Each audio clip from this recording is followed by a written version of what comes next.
સુરતમાં ધોધમાર વરસાદથી સ્થિતિ વણસી રહી છે। બારડોલી નજીક વાપી શામળાજી હાઈવે પર પાણી ભરાયા હોવાની વિગતો મળી રહી છે।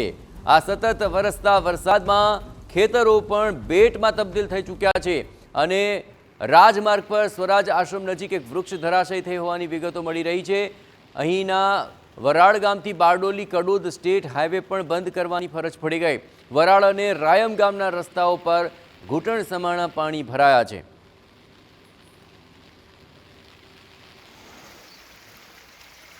સુરત જિલ્લામાં મધ્યરાત્રિથી જે રીતે વરસાદ વરસી રહ્યો છે, જેને લઈને હાલ તો બારડોલીને ધમધોળી રાખ્યું છે વરસાદે।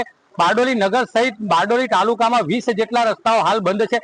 અત્યારે આપણે જે જગ્યા ઉભા છે તે શામળાજી વાપી શામળાજી સ્ટેટ હાઈવે છે, જે બારડોલી થઈ માંડવી થઈ જંખવાવ થઈ જતો હોય છે, જે અત્યારે રાયમ ગામ બારડોલી નજીક આવેલું છે, જ્યાં અત્યારે વહીવટી તંત્ર દ્વારા રસ્તો બંધ કરવામાં આવ્યો છે।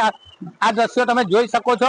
રાયમ ગામ તરફ જતો જે સ્ટેટ હાઈવે છે તેની પર અત્યારે ઘૂંટણ સમા પાણી ફરી વળ્યા છે અને હાલ પ્રશાસન દ્વારા આ રસ્તો બંધ કરવામાં આવ્યો છે સલામતીના ભાગરૂપે, જ્યાં બેરીકેડ મૂકીને ત્યાં અત્યારે પોલીસ કર્મીઓને સુરક્ષાને ધ્યાનમાં રાખી મૂકી દેવામાં આવ્યા છે અને બેરીકેડ મૂકીને હાલ રસ્તો ને બંધ કરવામાં આવ્યો છે। તો બીજી તરફ ગામમાં જવું હોય ને ગામના લોકોએ બહાર આવવું હોય તો મુશ્કેલીનો સામનો કરવો પડે। હાલ બહાર નીકળી શકાય તેવી પરિસ્થિતિ પણ નથી। હાલ આ જે સ્ટેટ હાઈવે બંધ થયો છે, જેને લઈને વહીવટી તંત્રએ પણ અત્યારે સાદું બંદોબસ્ત મૂકી દેવામાં આવ્યો છે અને 20 જેટલા બારડોલી તાલુકાના ગામોના રસ્તા બંધ જોવા મળી આવ્યા છે।